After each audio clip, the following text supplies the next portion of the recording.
इस सेशन में बच्चों हम लोग इन्वर्स ट्रिग्नोमेट्रिकल फंक्शन के हम लोग ग्राफ देखेंगे।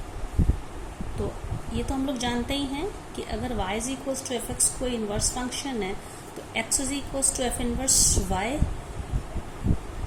इसका इस तरह इसको एक्सप्रेस किया जा सकता है।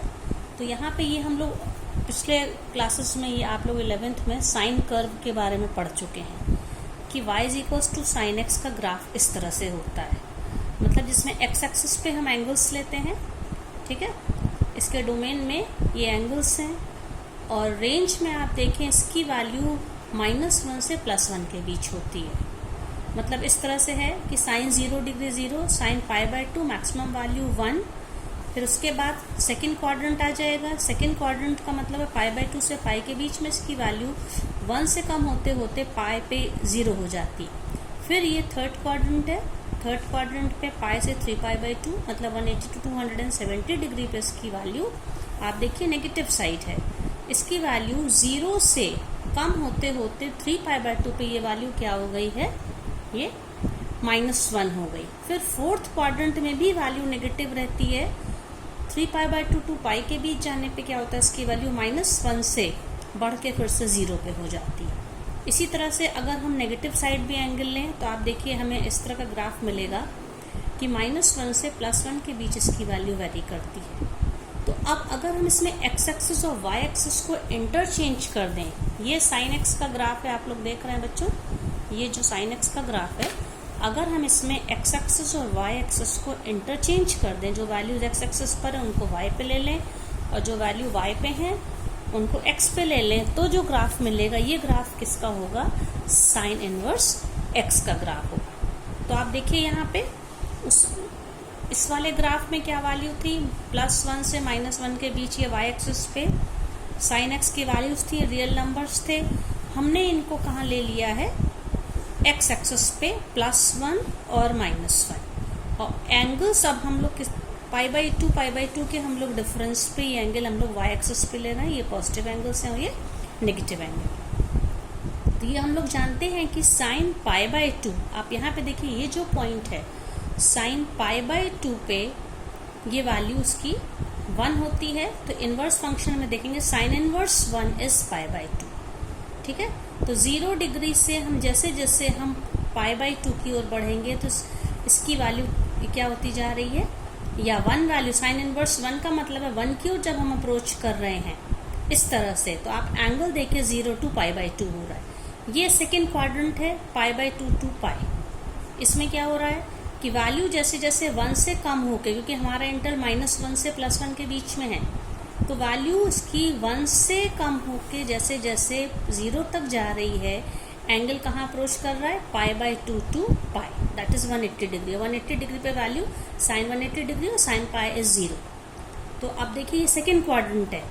थर्ड क्वाड्रेंट क्या होता है, π to 3π/2। अब हम वैल्यू को फिर यहाँ पे, क्योंकि वैल्यू को हम 1 से -1 की ओर ले जा रहे हैं, यहाँ 0 से -1 की ओर ले जा रहे हैं, तो एंगल कैसे इसका बढ़ रहा है, आप देखिए π से 3π/2, और 3π/2 जैसे जैसे एंगल, ये एंगल बढ़ता जा रहा है, इसकी वैल्यू 0 से कम होते होते मैक्सिमम वैल्यू, इसकी जो मिनिमम वैल्यू -1 3π/2 पे आ रही है, ठीक है।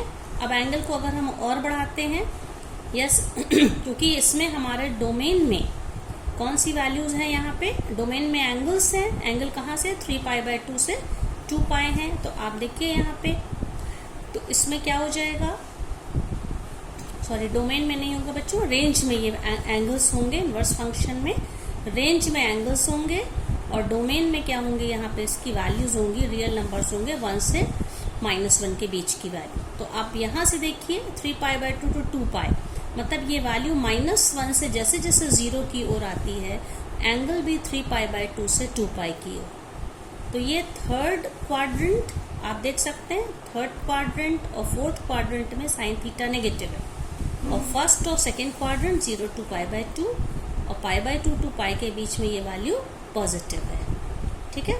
इसी तरह से अगर हम नेगेटिव साइड से एंगल लें, -θ लें, तो अब आप देख सकते हैं यहाँ पे कि वैल्यू x की वैल्यू जैसे जैसे, x की वैल्यू का मतलब यहाँ पे डोमेन है, 0 से -1 की ओर बढ़ते हैं, तो रेंज मतलब कि एंगल कैसे बढ़ रहा है, 0 से -π/2 की हो। ये वैल्यू -π/2 है, नेगेटिव साइड है ये, क्योंकि अगर नेगेटिव एंगल लेंगे नेगेटिव साइड 0 to -π/2 का मतलब होता है ये फोर्थ क्वाड्रेंट है। फिर इसके बाद आप देखिए -1 से हम 0 की ओर जैसे वैल्यू को कम कर रहे हैं, -1 से 0 की वैल्यू कम हो रही है, तो एंगल भी कैसे चेंज हो रहा है, -π/2 to -π। ठीक है, ये सेकंड, ये बेसिकली ये थर्ड क्वाड्रेंट है, लेकिन अगर हम एंटी क्लॉकवाइज रोटेशन ले तो इधर से सेकंड होगा। अब इसके बाद आप देखिए फिर इसकी वैल्यू कैसे चेंज हो रही है, -π से 3π/2 लेने पे ये वैल्यू फिर कैसे चेंज हो रही है, ये देखिए 0 to 1 आने पे -π से -3π/2। बेसिकली ये कौन सा क्वाड्रेंट है, ये सेकेंड क्वाड्रेंट है, जिसको पॉजिटिव एंगल हम लोग कौन सा कहते हैं, π/2 to π। और ये इस तरह से जब आ जाएंगे -3π/2 -2π, ये फर्स्ट क्वाड्रेंट ही है, तो इसमें इसकी वैल्यू पॉजिटिव है। तो आप देख सकते हैं कि y = sin x का ग्राफ हमें इस तरह से मिल रहा है। ठीक है, और y = sin इनवर्स x का ग्राफ हमको इस तरह से मिल रहा है।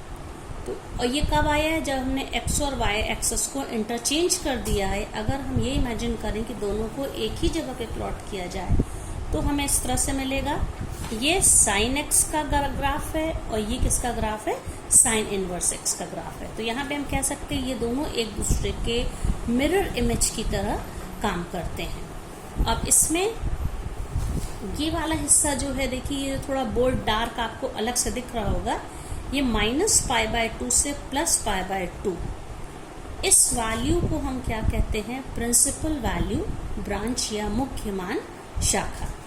इतने पोर्शन के लिए ये जो फंक्शन है ये कैसा हो जाता है, 1/2 हो जाता है या इन्वर्टेबल। एक्चुअली हम कोई भी -π/2 से +π/2 का मतलब है ये इंटरवल हमारा है 180 डिग्रीज या पाई के लिए। तो चाहे हम ये इंटरवल लें, -π/2 से +π/2 लें, या हम इस तरह से ले लेते हैं, मान लीजिए 0 to π ले लें, या π to, मतलब कि गैप अगर पाई का रहेगा तो इस तरह के हर इस पे ये फंक्शन कैसा होगा, 1/2। ठीक है, अब इसी तरह से हम लोग कॉस फंक्शन को भी देख सकते हैं। ये हम लोगों ने पढ़ा होगा, कॉस फंक्शन का ग्राफ इस तरह से होता है। ये आप लोगों ने 11th क्लास में ट्रिग्नोमेट्री में बच्चों ये पढ़ा होगा। देखिए ये कॉस फंक्शन होता है। कॉस फंक्शन में क्या होता है, y = cos x का क्या मतलब होता है, यहाँ पे x मतलब एंगल्स जो कि x एक्सिस पर होंगे और y मतलब उनकी वैल्यू। जैसे आप देखिए cos 0 डिग्री 1 होता है, तो cos 0 डिग्री पे 1 है और cos 90 डिग्री पे 0 हो जाता है। तो जैसे जैसे हम 0 डिग्री से 90 π/2 की ओर बढ़ते हैं तो cos एक फंक्शन की वैल्यू 1 से कम होकर कहाँ पे आ जा रही, 0 पे। फिर ये सेकेंड क्वाड्रेंट आ गया, π/2 to π। इसमें क्या हो जाएगी वैल्यू, सेकेंड क्वाड्रेंट में cos थीटा नेगेटिव होता है, तो अब हम इस ओर बढ़ेंगे तो क्या होगा, ये वैल्यू 0 से -1, क्योंकि इसमें भी ये -1 से +1 के बीच ही इसकी वैल्यू रहती है cos फंक्शन की। सेकेंड क्वाड्रेंट है। थर्ड क्वाड्रेंट में क्या होता है, π से 3π/2 में इसकी वैल्यू -1 से बढ़कर 0 हो गई, again negative. Then fourth quadrant that is 3π/2 to 2π, क्योंकि फोर्थ क्वाड्रेंट में cos थीटा पॉजिटिव होता है, इसकी वैल्यू 0 से बढ़कर 1 होती है। तो इस तरह से ये cos फंक्शन है, इसका ग्राफ है। अगर हम इसके x और y एक्सिस को इंटरचेंज कर दें तो हमें किसका ग्राफ मिल जाएगा, cos इनवर्स फंक्शन का ग्राफ मिल जाएगा। तो cos इनवर्स को हम ऐसे डोनेट करेंगे, -1 to 1 से 0π। ये जो 0π है इसकी रेंज है, इसको हम प्रिंसिपल वैल्यू ब्रांच कहते हैं। ठीक है, वैसे तो हम इस पाई के इंटरवल पे कोई भी ले लेंगे ये, और इस रेंज में, मतलब इस इंटरवल में फंक्शन कैसा होगा, 1/2 या इन्वर्टेबल फंक्शन ये होगा। 0 to π लें या पाई, हम इसको किसी भी तरह से ले सकते हैं, जरूरी नहीं कि 0 to π लें या π to 2π लें या -π to 0 लें या -2π से -π लें। इस इंटरवल पे ये फंक्शन कैसा हो जाएगा, ये हमेशा 1/2 हो जाएगा। तो अब आप इसका देखिए इनवर्स फंक्शन का ग्राफ किस तरह से बनेगा बच्चों, ये इस तरह से बनेगा। हम यहाँ पे, क्योंकि हमारे डोमेन में कौन सी वैल्यूज हैं आप देख सकते हैं, -1 से 1 के बीच ये हमारा डोमेन है और ये रेंज है। ठीक है, तो इसमें आप देखिए क्योंकि इंटरचेंज हो गया है, 0 से 1 के बीच में वैल्यू को हम जैसे जैसे cos थीटा में हम, आप देख सकते हैं 0 से 1 की ओर बढ़ रहे हैं, एंगल क्या हो रहा है यहाँ पे, अब cos 0 डिग्री 1 है, इस तरह से हम इसको कह सकते हैं ये इसकी मैक्सिमम वैल्यू।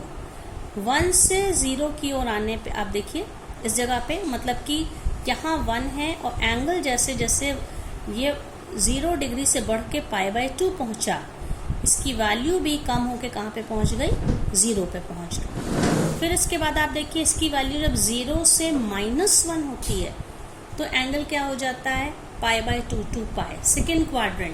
सेकेंड क्वाड्रेंट में इसकी वैल्यू 0 से कम होते होते कहाँ तक, cos π यानी cos 180 डिग्रीज -1। ये थर्ड क्वाड्रेंट है। फिर इसकी वैल्यू आप देखिए -1 से बढ़ के 0 हुई, जैसे जैसे ये वैल्यू -1 से 0 की ओर होगी, ये किस एंगल के लिए होगी, π/2 3π/2, दैट इज थर्ड क्वाड्रेंट। और थर्ड क्वाड्रेंट में आप देख सकते हैं कि ये वैल्यू नेगेटिव है, लेफ्ट साइड एक्स एक्सिस में, मतलब कि ये नेगेटिव वैल्यू। फिर इसकी वैल्यू पॉजिटिव साइड बढ़ने लग गई, 0 से 1 हुई है, ये कौन सा क्वाड्रेंट है, 3π/2 to 2π है, दिस इज फोर्थ क्वाड्रेंट। हम जानते हैं cos theta first and fourth quadrant में पॉजिटिव होता है। फिर इसी तरह हम आगे, एक रोटेशन कंप्लीट हो गया, फिर हम इसी को आगे एक्सटेंड कर सकते हैं। तो यहाँ पे आप देखिए ये 0 से π, ये एंगल y एक्सिस पे एंगल है, 0 से π के बीच में ये जो इंटरवल में ये जो ग्राफ है, ठीक है, तो इसको हम क्या कहेंगे, ये प्रिंसिपल वैल्यू ब्रांच है, इस पे फंक्शन कैसा है, 1 1 on 2 है। अगर हम इसको रेस्ट्रिक्ट कर दें 0 से π के बीच में। इसी तरह नेगेटिव साइड भी देख सकते हैं, cos थीटा को आप देखिए, अगर हम नेगेटिव एंगल लें, negative angle means fourth quadrant, that is 0 to -π/2, तो 0 से -π/2 के बीच देखिए cos थीटा की वैल्यू पॉजिटिव है, मतलब इसकी वैल्यू हम जैसे जैसे हम एंगल बढ़ रहे हैं 1 से कम होते होते इसकी वैल्यू 0 पे आ रही, किस पे आ रही, -π/2 पे। फिर -π/2 to -π, इसमें इसकी वैल्यू नेगेटिव है, एक्स एक्सिस पे नेगेटिव साइड है, और -π पे इसकी वैल्यू -1 है। ये कौन सा क्वाड्रेंट है, ये थर्ड क्वाड्रेंट है, इसलिए इसकी वैल्यू नेगेटिव है। Again see now -π to -3π/2, basically this is the second quadrant. Second quadrant में भी cos थीटा नेगेटिव होता है, इसलिए इसकी वैल्यू आप देख सकते हैं नेगेटिव साइड में है, -1 से कम होते होते -3π/2 पे ये -3π/2 इज बेसिकली 90 डिग्री है, ओके। देन -3π/2 to -2π, ये फर्स्ट क्वाड्रेंट आ गया, इसमें फिर से cos थीटा पॉजिटिव हो गया एंड सो ऑन। तो इस तरह से देख सकते हैं हम लोग, cos थीटा का कर्व अगर इस तरह से जा रहा है तो cos inverse theta, that is cos inverse का फंक्शन इस तरह जा रहा है। तो इनको भी हम एक दूसरे के मिरर इमेज के फॉर्म में एक्सप्रेस कर सकते हैं।